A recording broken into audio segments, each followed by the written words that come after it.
Assalamualaikum warahmatullahi wabarakatuh.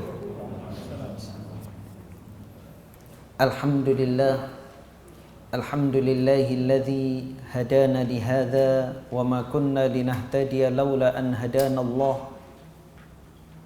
Wa asyhadu an la ilaha illallah wahdahu la syarikalah wa asyhadu anna Muhammadan abduhu wa rasuluh. Ya ayyuhalladzina amanu ittaqullaha haqqa tuqatih wa la tamutunna illa wa antum muslimun. Amma ba'd. Kaum muslimin dan muslimat jamaah rahimani wa rahimakumullah. Alhamdulillah kita bisa kembali ke majelis ilmu, bisa bertatap muka. Mudah-mudahan Allah Subhanahu wa ta'ala menjaga kita semuanya, menjaga negeri ini dari berbagai bala, bencana dan fitnah. Kurang lebih hampir 2 tahun kita belum bisa melaksanakan kajian offline. Sempat dahulu sebentar, kemudian off lagi. Alhamdulillah saat ini, dan mudah-mudahan keadaan negeri kita dan seluruh negeri-negeri kaum muslimin semakin membaik. Kajian rutin kita pekan kedua malam Sabtu di Masjid As-Salam adalah Sahih Fiqhus Sunnah. Seingat ulun, kita selesai dari pembahasan Qiyamul Lail. Kita menginjak pada pembahasan yang masih ada kaitannya dengan Qiyamul Lail, yaitu Qiyamul Lail yang dilakukan di bulan Ramadan, yaitu salat at-tarawih. Dinamakan salat at-tarawih itu karena ada rehatnya, ada istirahatnya. Orang-orang zaman dahulu melaksanakan salat tarawih itu dengan bacaan yang sangat panjang. Bukan hanya panjang, tapi sangat panjang. Bahkan diantaranya hampir menjelang terbit fajar. Sampai jamaah khawatir tidak bisa makan sahur. Maka di sela-sela rakaat mereka melakukan rohah, melakukan rehat, istirahat untuk mengembalikan tenaga agar bisa qiyam, berdiri lagi melakukan sholat tarawih. Dan lafaz tarawih ini tetap dipakai meskipun sekarang bacaannya sudah nggak panjang lagi, nggak butuh istirahat, 15 menit selesai. Istirahatnya setelah selesai sholat, istirahat makan wade. Namanya tetap tarawih. Fadluha wa masyru'iyatuha, keutamaan dan disyariatkannya sholat tarawih. Sholatut tarawihi sunnatun muakkadatun lirrijali wan nisa'i fi Ramadan. Wahia min a'lamid dinidh dhahirati. Salat tarawih hukumnya adalah sunnah muakkadah, sunnah yang ditekankan, yang sangat dianjurkan. Jadi sunnah plus, tidak hanya sekedar dianjurkan, tapi sangat dianjurkan bagi laki-laki maupun perempuan di bulan Ramadan, dan ia merupakan tanda agama, syiar agama yang paling tampak. Masuknya bulan Ramadan itu yang paling tampak adalah dengan sholat tarawih. Karena puasa itu tidak bisa dilihat. Jadi semisal seorang buta akan bulan-bulan Hijriyah, begitu melihat didirikannya sholat tarawih di masjid-masjid, maka otomatis dia akan tahu bahwa ini sudah masuk bulan Ramadan. Kalau tidak ada sholat tarawih dan orang tidak tahu tanggal, tidak melihat bulan, semisal orang tinggal di negara kafir,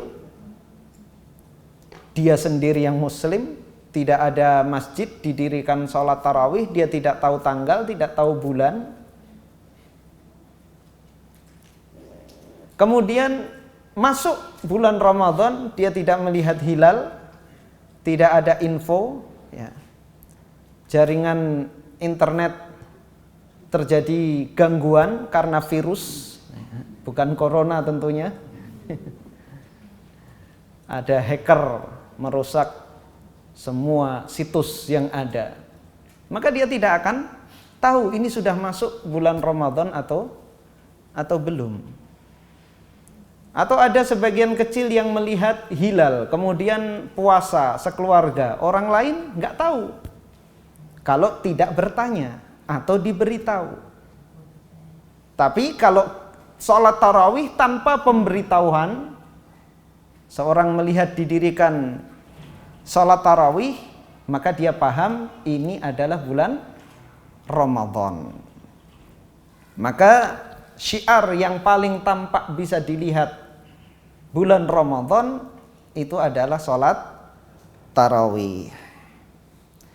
Wahiyal muradatu biqaulin Nabi sallallahu alaihi wasallam, dan itu yang dimaksud dengan sabda Nabi sallallahu alaihi wasallam, man qama ramadhana imanan wahtisaba ghufira lahu ma taqaddama min dzambih. Barang siapa melakukan qiyam Ramadan, melakukan sholat malam di bulan Ramadan dengan iman dan mengharapkan pahala, niscaya diampuni baginya dosa-dosanya yang telah lalu.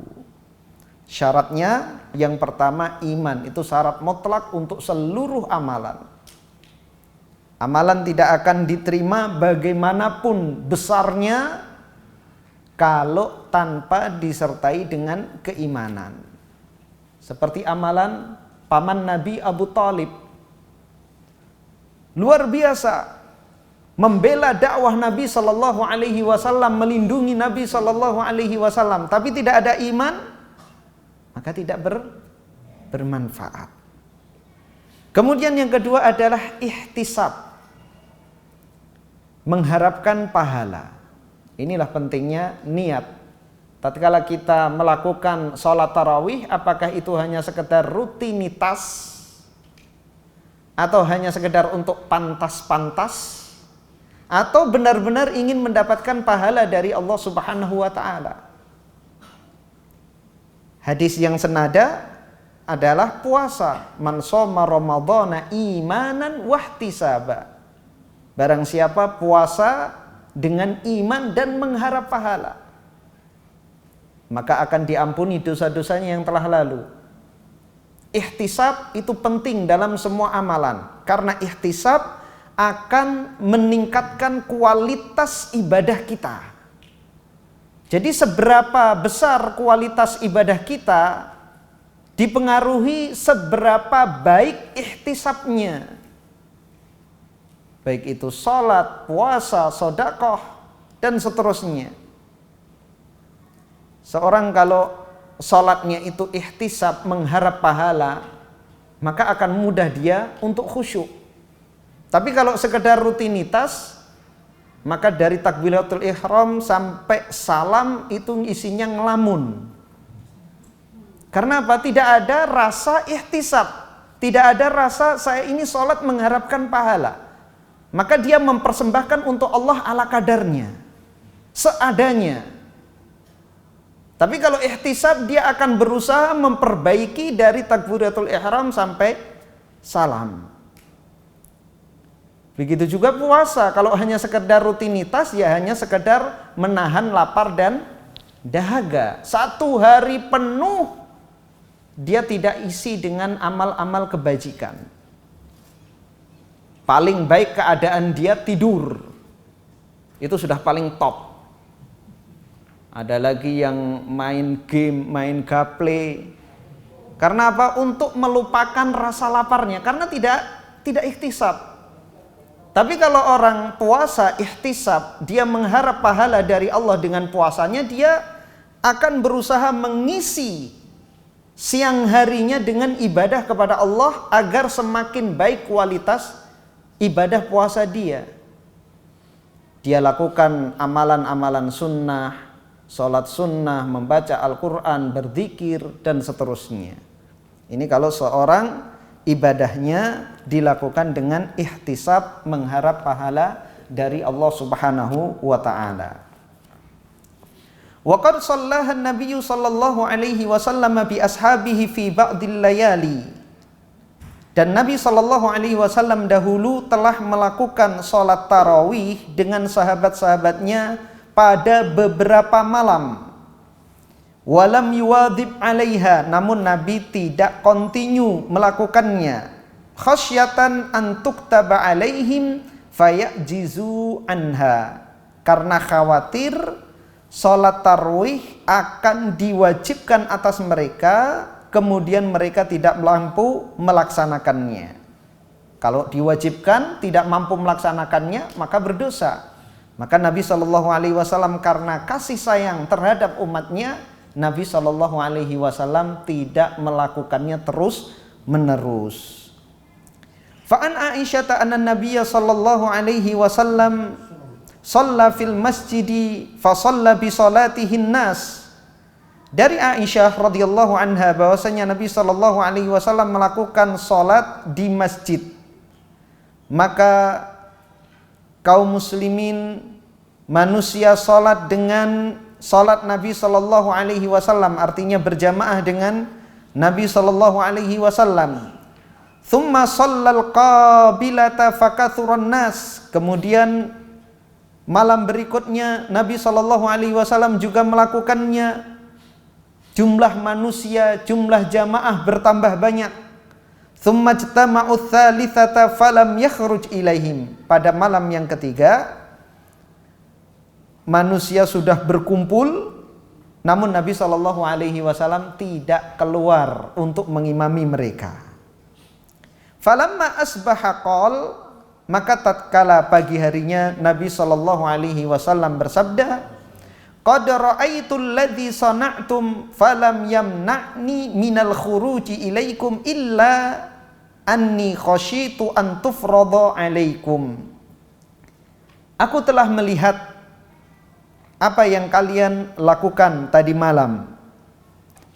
Nabi sallallahu alaihi wasallam mengetahui mereka telah berkumpul di dalam masjid. Tidak ada yang menghalangiku untuk keluar kepada kalian, melainkan aku khawatir sholat tarawih akan diwajibkan bagi kalian. Jadi yang menghalangi Nabi Shallallahu Alaihi Wasallam untuk keluar karena kasih sayang kepada umatnya. Jangan sampai sholat tarawih ini akhirnya menjadi wajib. Al-jama'atu fit tarawih, melakukan sholat berjamaah tarawih. Taqaddama fi hadithi Aisyah anna Nabiyya sallallahu alaihi wasallam shalla bi ashabihi tarawiha fi ba'dil layali. Telah lalu hadis di atas, hadis Aisyah bahwasanya Nabi sallallahu alaihi wasallam melakukan salat tarawih dengan sahabat-sahabatnya pada beberapa malam. Wa an Abi Dzarrin qala, dan juga hadis diriwayatkan oleh Abu Dzar. Sumna ma'a Rasulillahi sallallahu alaihi wasallam Ramadhana falam yakum bina minasyahri syai'a. Kami dahulu berpuasa bersama Rasulullah sallallahu alaihi wasallam puasa Ramadan. Nabi sallallahu alaihi wasallam tidak salat bersama kami sedikit pun, artinya tidak melakukan sholat tarawih berjamaah 1 bulan penuh. Hatta idza baqiya sab'un, Nabi Shallallahu Alaihi Wasallam tidak melakukan sholat tarawih, bukan 1 bulan penuh.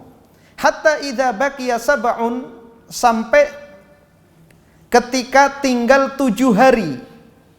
Faqama bina hatta dhahaba thuluthul lail. Maka Nabi Shallallahu Alaihi Wasallam melakukan qiyam, melakukan sholat sampai berlalu 1/3 malam.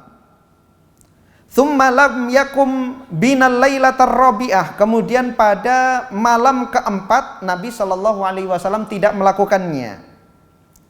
Wa qama binal lati taliha hatta dhahaba nahwu min syatril lail. Kemudian pada malam berikutnya, malam kelima, Nabi Shallallahu Alaihi Wasallam keluar lagi mengimami sampai pertengahan malam. Qulna ya Rasulullah, law nafaltana bi baqiyati lailatina hadhi. Wahai Rasulullah, jika seandainya engkau mengimami kami sisa waktu malam ini, jadi separuh Nabi Shallallahu Alaihi Wasallam selesai, sahabat merasa kurang, minta ditambah lagi, padahal sampai pertengahan malam, sampai jam 12 sholat tarawih masih kurang. Ya. Kita sampai jam 9 sudah banyak yang dehem. Qal, Nabi Shallallahu Alaihi Wasallam bersabda, innar rajula idza qama ma'al imami hatta yansarifa husibat lahu baqiyatu lailatihi. Sesungguhnya seseorang jika dia sholat bersama imam sampai salam, maka ditulis baginya sisa malamnya. Artinya apa? Sisa malam yang dia tidak melakukan sholat, tapi dia sudah sholat bersama imam sampai salam, maka seluruhnya ditulis pahala sholat. Subhanallah, betapa pemurahnya agama kita ini. Amalan sedikit diberi pahala yang sangat banyak. Dan tidak hadis ini saja, banyak sekali hadis-hadis yang lain yang menunjukkan amalan-amalan yang sederhana namun pahalanya luar biasa di sisi Allah Subhanahu wa ta'ala. Thumma lam yakum binasadisata wa qama binasabi'ah. Kemudian Nabi Shallallahu Alaihi Wasallam tidak melakukan di malam yang ke-6 dan salat bersama kami pada malam yang ke-7. Wa ba'atha ila ahlihi wajtama'an nas. Nabi Shallallahu Alaihi Wasallam mengutus utusan ke keluarganya untuk mengundang mereka salat, dan manusia berkumpul. Faqama bina hatta khoshina an yafutanal falah. Pada malam yang ke-7 ini Nabi Shallallahu Alaihi Wasallam sholat sampai kami khawatir kehilangan al-falah.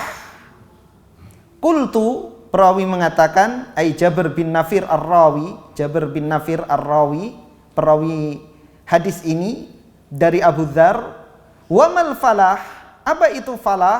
Qal as-sahur. Apa itu falah? Falah adalah sahur. Jadi mereka khawatir kehilangan falah, mereka khawatir kehilangan makan sahur. Berarti apa? Nabi Shallallahu Alaihi Wasallam sholat 1 malam penuh sampai hampir terbit fajar. Dari kedua hadis ini, hadis Abu Dzar dan hadis Aisyah radhiyallahu anha, menunjukkan bahwa Nabi Shallallahu Alaihi Wasallam melakukan qiyamul lail. Pada hadis Aisyah pada malam pertama, malam kedua, malam ketiga tidak. Hadis Abu Dzar lebih banyak lagi, namun Nabi Shallallahu Alaihi Wasallam menyelang-nyeling. 1 malam sholat berjamaah, 1 malam tidak. 1 malam berikutnya sholat berjamaah, 1 malam berikutnya tidak. Kemudian panjangnya bacaan Nabi Shallallahu Alaihi Wasallam pun berbeda-beda. Ada kalanya Nabi Shallallahu Alaihi Wasallam melakukan qiyam Ramadan sampai 1/3 malam. Ada kalanya separuh malam. ada kalanya hampir seluruh malam, yaitu hampir terbit fajar. Dari hadis ini juga menunjukkan bagaimana kasih sayang Nabi Shallallahu Alaihi Wasallam. Dan hadis yang semisal ini banyak. Ada amalan yang utama, namun Nabi Shallallahu Alaihi Wasallam tidak mewajibkannya. Karena apa? Kasih sayang terhadap umatnya. Di antaranya adalah siwak, sebagaimana yang telah kita bahas. Laula an asyukka ala ummati la amartuhum bis siwaki inda kulli shalah. Kalaulah aku tidak khawatir memberatkan umatku, niscaya aku akan perintahkan mereka untuk bersiwak setiap kali sholat. Bersiwak adalah amalan yang mulia. Matahharatun lil fammi mardatun indar rabb. Membersihkan mulut dan mendapatkan keridhaan dari Allah Subhanahu wa taala. Bacaan Al-Qur'an kita akan semakin mudah dan semakin lancar jika mulut kita bersih. Kita akan semangat, akan fresh. Makanya Nabi Shallallahu Alaihi Wasallam ketika bangun tidur, yang beliau mulai terlebih dahulu adalah bersiwak, membersihkan giginya. Ketika kita bangun malam, langsung kita mengambil siwak, insya Allah itu akan membantu kita untuk semangat melakukan qiyamul lail. Rasa kantuk itu akan hilang atau berkurang. Tapi kalau bangun tengah malam yang ditarik adalah selimut, hilang ngantuk ya. Nggak ngantuk lagi karena tidur ya. Tapi kalau ingin mengusir rasa kantuk, lakukan bersiwak. Kemudian berwudu, maka akan fresh. Maka kalau sholat tarawih itu banyak yang ngantuk. Kenapa? Karena berbukanya banyak. Ya. Kita ini puasa hanya merubah jam makan. Ya. Bahkan terkadang porsinya lebih di saat Ramadan. Makanya harga sembako naik melambung di bulan Ramadan. Puasa tapi jatah berasnya makin nambah ya. Subhanallah, terutama di Banjarnya, pasar Wade itu sejauh mata memandang. Dan itu enggak di satu tempat ya. Di banyak tempat. Itu belum lagi yang di gang-gang itu juga ada, masih kurang. Sudah disediakan pasar Wade di jalan-jalan, di gang-gang masuk, belum yang order online semuanya melimpah, habis juga. Subhanallah. Itu yang menyebabkan kita mengantuk ya. Jadi ketika lebaran badan juga ikut lebaran.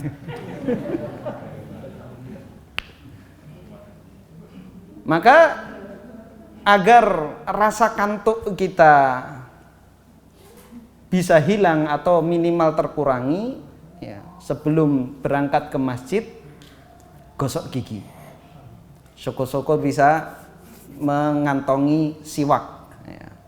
Ini kalau pas ngantuk, pas tarawih, setelah salam bersiwak dahulu.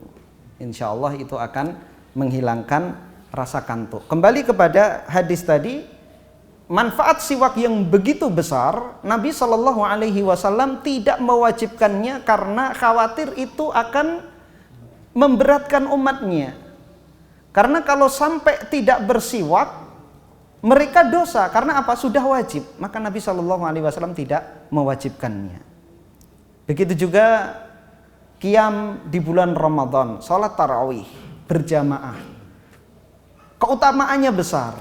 Namun Nabi Shallallahu Alaihi Wasallam khawatir hal tersebut akan diwajibkan kepada umatnya, maka Nabi Shallallahu Alaihi Wasallam meninggalkannya. Karena kalau sampai wajib, kemudian ada yang meninggalkannya, mereka jatuh pada dosa. Dari hadis-hadis tersebut dan hadis-hadis yang semisal menunjukkan bahwa syariat kita ini mudah. Allah Subhanahu wa taala berfirman, yuridullahu bikumul yusra wala yuridu bikumul usra. Allah Subhanahu wa taala menginginkan kemudahan bagi kalian, dan Allah Subhanahu wa taala tidak menginginkan kesulitan. Ayat tersebut ketika Allah Subhanahu wa taala berbicara tentang malam hari bulan Ramadan. Maka seluruh syariat yang wajib itu pada batas kemampuan manusia. Maka Allah Subhanahu wa taala tidak memaafkan bagi orang yang meninggalkan amalan wajib.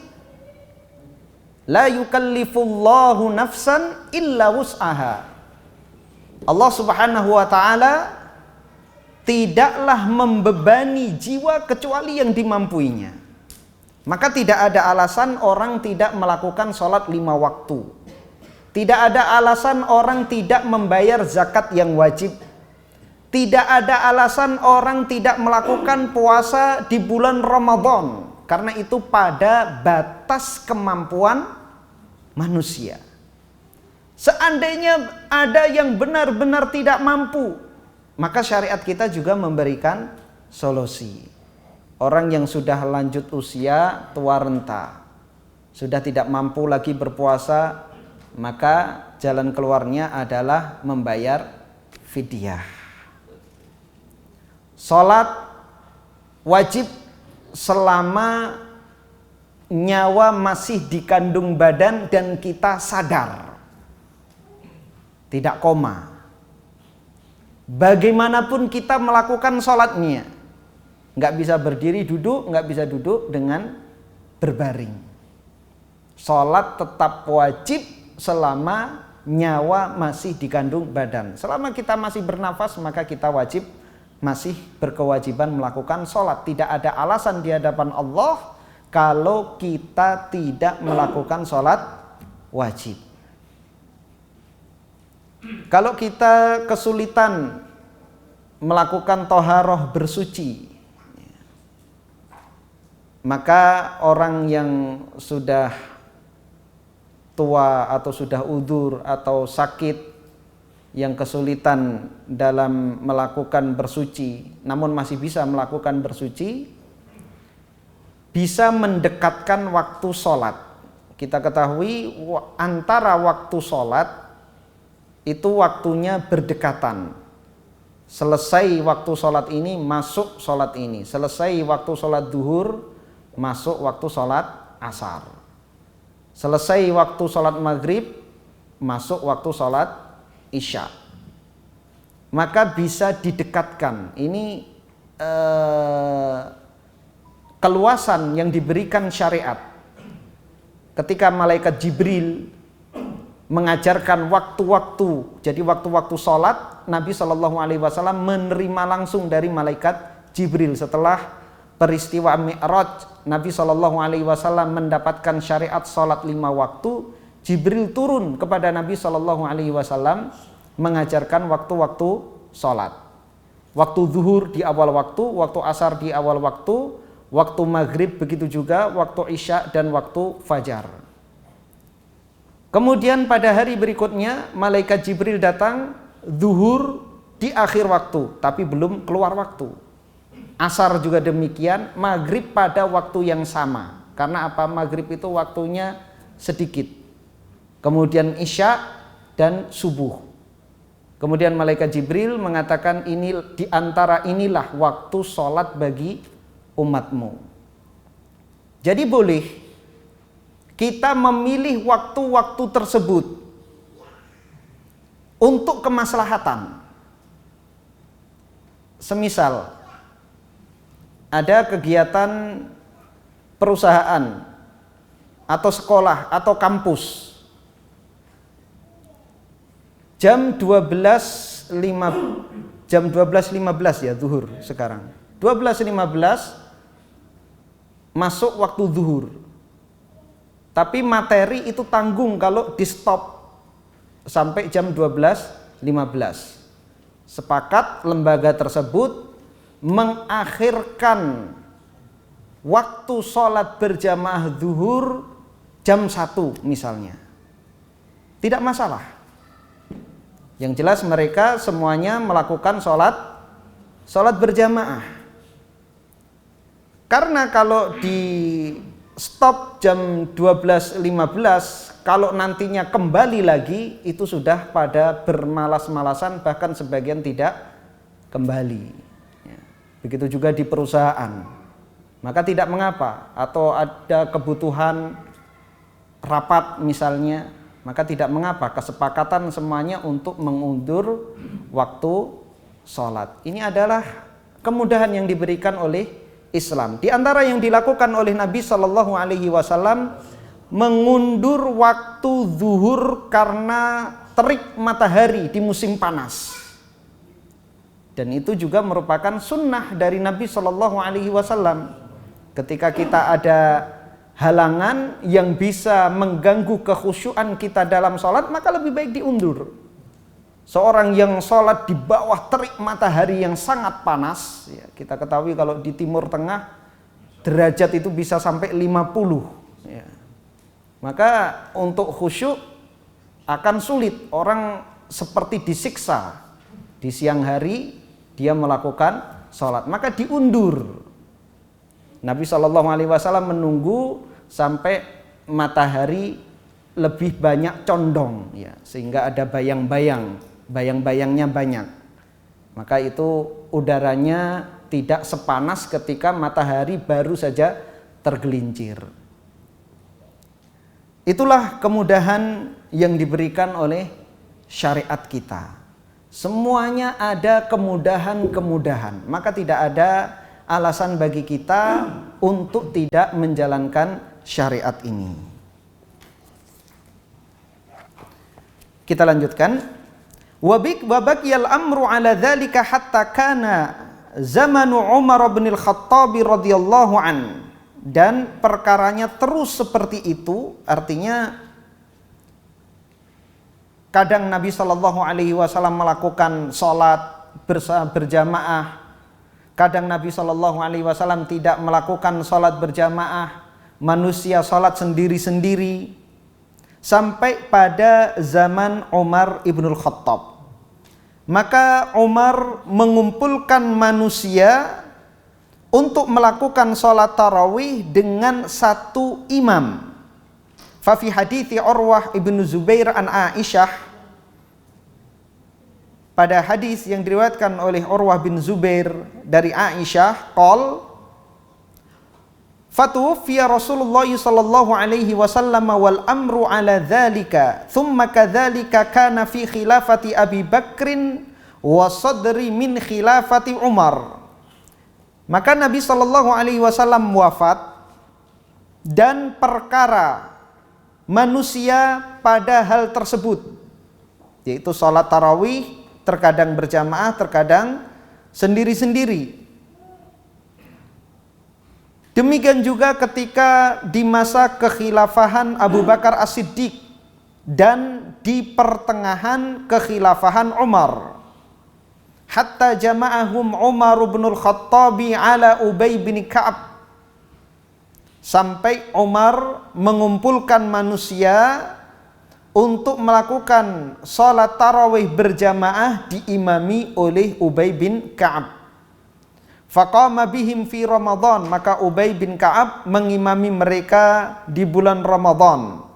Wa kana dzalika awwalu ijtima'in nasi ala qari'in wahidin fi Ramadan.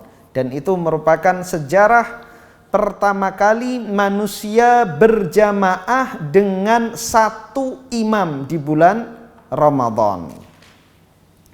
Wa an Abdurrahman bin Abdul Qadir qol, dari Abdurrahman bin Abdul Qadir ia menuturkan, kharajtu ma'a Umar bin al-Khattab fi Ramadan ilal masjid.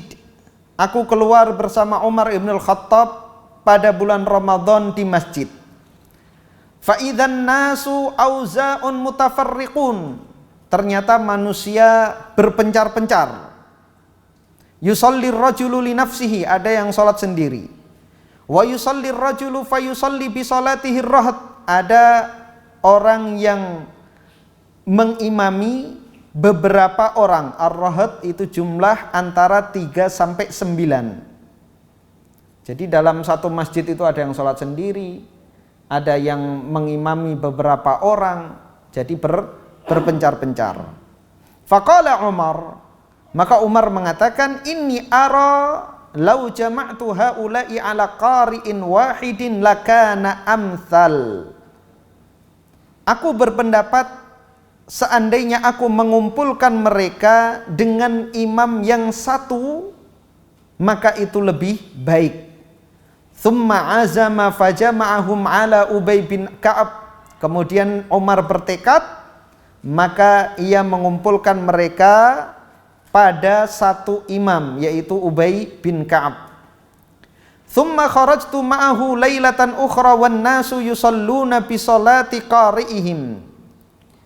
Kemudian aku keluar bersama Umar pada malam yang lain, dan manusia melakukan salat dengan satu imam, yaitu dengan Ubay bin Ka'ab. Faqala Umar, maka Umar mengatakan, nikmatul bid'atu hadhihi, sebaik-baik bid'ah adalah ini.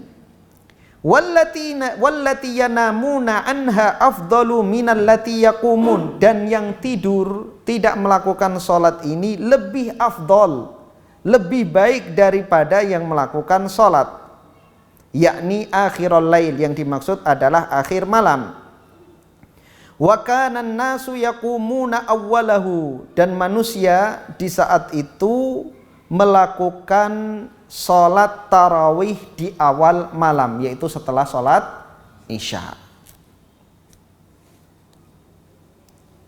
Pada lafaz-lafaz terakhir, nikmatul bid'atu hadhihi, sebaik-baik bid'ah adalah ini.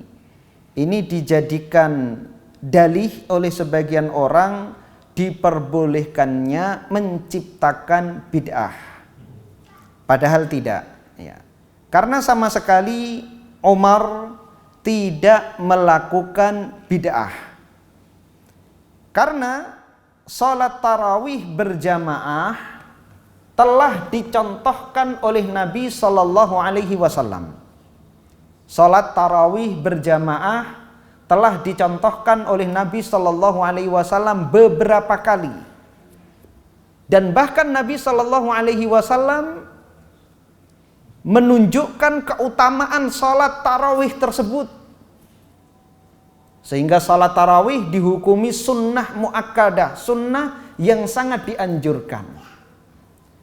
Nabi Sallallahu Alaihi Wasallam meninggalkannya karena khawatir itu akan diwajibkan kepada umatnya. Sebagaimana perkara siwak, keutamaan yang luar biasa, Nabi meninggalkannya, bukan meninggalkannya, tidak mewajibkannya, karena khawatir itu akan diwajibkan atas umatnya. Kemudian Umar menghidupkan kembali sunnah Nabi Sallallahu Alaihi Wasallam. Jadi yang dimaksud bid'ah oleh Umar adalah bid'ah secara bahasa. Jadi Umar itu bukan membikin ibadah yang baru, tapi Umar mengadakan pembaharuan. Jadi apa yang sudah ditinggalkan oleh manusia yang pernah ada di zaman Nabi Sallallahu Alaihi Wasallam dihidupkan kembali oleh Umar ibnul Khattab radhiyallahu an. Artinya apa? Umar menghidupkan sunnah, bukan menciptakan bid'ah. Maka kita yakin Umar ibnul Khattab mendapatkan pahala yang disebutkan oleh Nabi Sallallahu Alaihi Wasallam, man sanna sunnatan hasanah, barang siapa menghidupkan sunnah yang baik. Silahkan azan dulu. Kita lanjutkan. Dan meskipun demikian, Umar Ibnul Khattab tidak mewajibkan sebagaimana yang dilakukan oleh Nabi Shallallahu Alaihi Wasallam. Terbukti ketika Umar keluar bersama Abdurrahman mendapati manusia sholat di masjid. Berarti apa? Abdurrahman dan Umar tidak berjamaah bersama mereka. Jadi yang dilakukan oleh Umar, kalau sholat di masjid jangan sendiri-sendiri, jangan membuat banyak jamaah. Yang paling afdol adalah berjamaah dengan satu imam seperti yang dilakukan di zaman Nabi Shallallahu Alaihi Wasallam. Kemudian perkataan Umar Ibnul Khattab, wallati yanamuna anha afdalu minallati yakumun, dan yang tidur di awal malam salat isya, setelah salat isya itu lebih afdol daripada yang melakukan salat berjamaah. Karena apa? Mereka akan melakukan salat di akhir malam, dan jelas salat di akhir malam itu lebih baik daripada di awal malam, meskipun semuanya sama-sama baik sebagaimana telah kita lalui pada pembahasan Qiyamul Lail. Terkadang Nabi salat di awal malam, terkadang di pertengahan malam, dan seringnya Nabi Shallallahu Alaihi Wasallam salat di akhir malam. Dan yang di akhir malam itu paling afdol. Jamaah salat tarawih dilakukan setelah isya untuk meringankan manusia, karena kebanyakan manusia itu tidak mampu atau berat jika melakukannya di akhir malam. Maka dilakukan sholat berjamaah, diadakan imam untuk mengimami seluruh manusia itu di awal malam setelah isya langsung. Dan yang melakukan di akhir malam, kata Umar, itu lebih afdol. Wallahu ta'ala a'lam. Barangkali ada pertanyaan, kami persilahkan.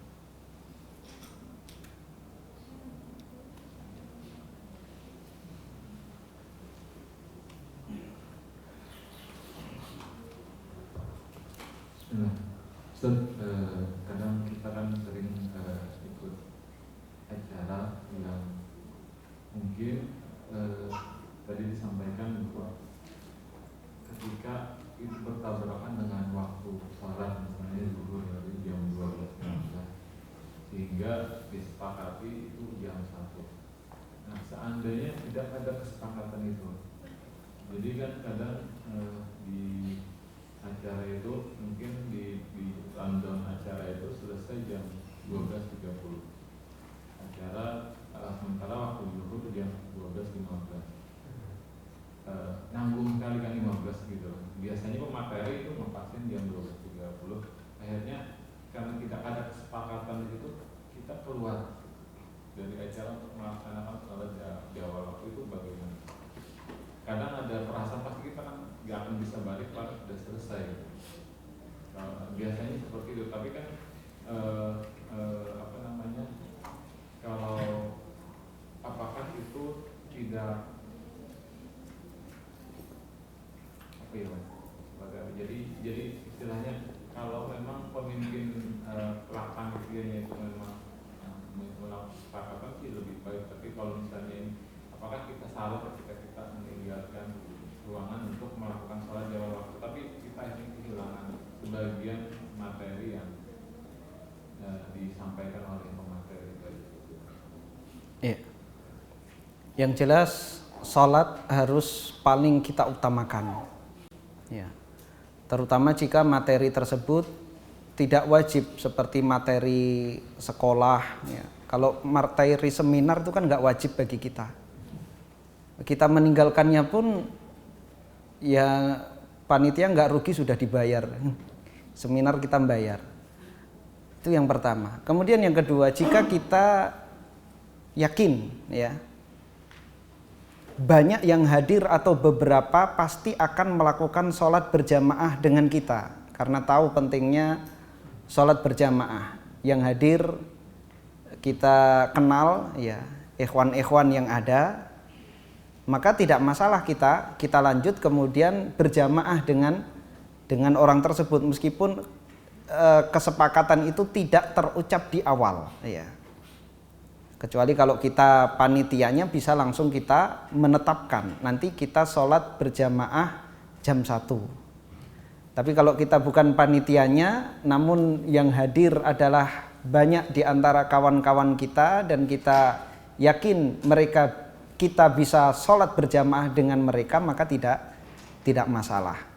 Tapi kalau kita tidak yakin yang hadir asing semuanya, karena saya sering menyaksikan ya di tempat umum, entah itu di terminal atau di bandara, di mall, ada beberapa orang yang masuk habis berwudu itu langsung sholat sendiri-sendiri, padahal bisa berjamaah. Ya kalau diajak mau, tapi kalau nggak diajak langsung datang takbiratul ihram. Padahal pahala berjamaah dengan tidak itu pahalanya sangat jauh ya, antara 27 atau 25 dibanding 1. Karena ini banyak masyarakat yang belum memahami keutamaan sholat berjamaah. Padahal ada kesempatan dan waktunya tidak mengurangi waktu mereka, karena mereka habis wudhu. 5 orang semuanya habis wudhu, sholat sendiri-sendiri, sholat wajib. Maka sangat rugi ya. Bahkan ada yang wudhu bebarengan, satu keluarga wudhu bebarengan ya, berdampingan. Begitu masuk yang selesai wudhu pertama, sholat dahuluan ya. Nggak nunggu, padahal satu keluarga. Nanti melanjutkan perjalanan satu mobil itu juga bersama, tapi nggak nunggu ya, nggak nunggu untuk berjamaah. Padahal hanya selisih beberapa detik ya, atau 1 menit atau 2 menit, sholat sendiri-sendiri. Maka sekali lagi, kalau yang hadir itu kita yakin mereka bisa berjamaah dengan kita, maka tidak masalah kita lanjut duduk di situ. Wallahu taala alam. Meskipun misalnya misal dalam acara itu kita ada 2 orang yang kita kenal ya. Berdua aja itu tidak masalah, mungkin berjamaahnya. Jadi misalnya mungkin kalau tadi kan jeda waktunya kan 15 menit ya, mungkin pendek gitu. Iya. Termasuk awal waktu. Tapi misalnya waktu zuhur jam 12.15 selesai jam 1 di rundown itu kan kita udah bisa melihat. Iya. Nah di dalam ruangan itu kita ada 1 orang teman kita dan kita sudah ini apakah kita misalnya dia pasti sholat juga. Kan biasanya tadi kalau kita sebagian kan akhirnya ketika waktu aja kita keluar melaksanakan sholat. Tapi kan materi tadi sayang misalnya kan, karena belum tentu materi itu kita undang dari Jawa misalnya datang ke Banjarmasin, kita tinggalkan, kita balik lagi sudah selesai atau jadi akhirnya kita apakah boleh kita sholat selesai acara jam 1 tapi berdua berjamaah? Apakah boleh berjamaah tadi?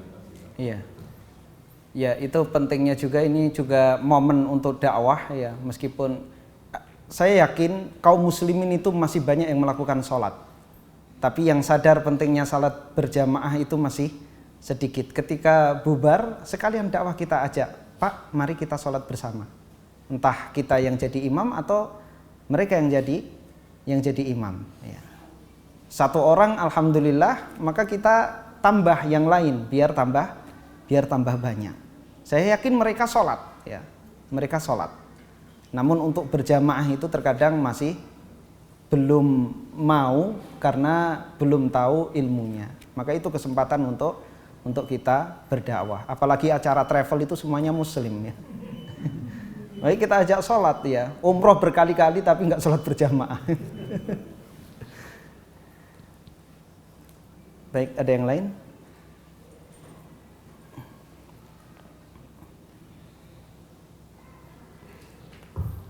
Assalamualaikum warahmatullahi wabarakatuh. Waalaikumsalam warahmatullahi wabarakatuh. Ustaz, mengenai 10 hari terakhir di bulan Ramadan, kita dapati kan ada yang sholat tarawih itu 2 kali.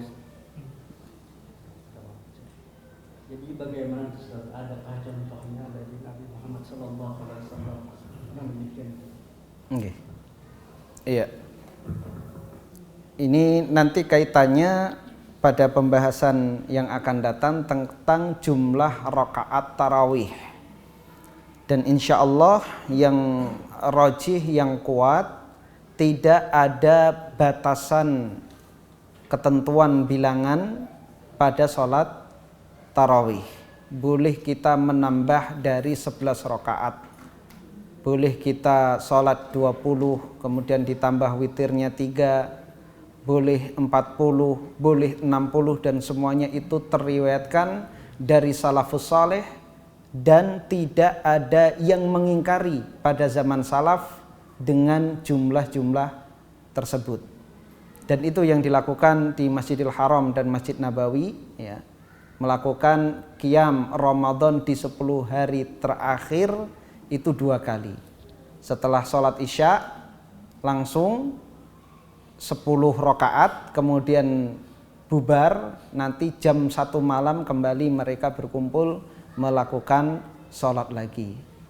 Insya Allah ini adalah pendapat yang kuat, tidak ada pembatasan. Namun juga kita tidak mengingkari orang yang hanya mencukupkan diri pada bilangan 11, tidak masalah ya. Yang tidak melakukan saja tidak bisa kita paksa ya. Apalagi yang hanya mencukupkan diri. Wallahu ta'ala a'lam bishawab. Demikian yang bisa kami sampaikan pada kesempatan malam hari ini. Mudah-mudahan bermanfaat.